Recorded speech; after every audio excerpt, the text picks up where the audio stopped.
Hello friends, প্রচণ্ড অসুস্থ, তার জন্য ভিডিও করতে পারছি না। দেখতেই পাচ্ছ অটোমেটিক বিছানা করা আছে।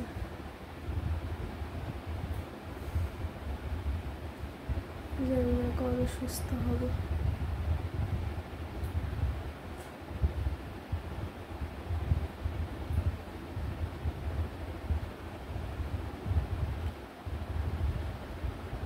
কথাও বলতে পারছি না, এত শরীর অসুস্থ, দম লেগে যাচ্ছে।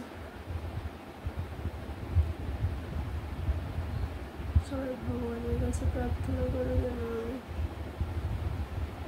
তাড়াতাড়ি সুস্থ হয়ে উঠতে পারি।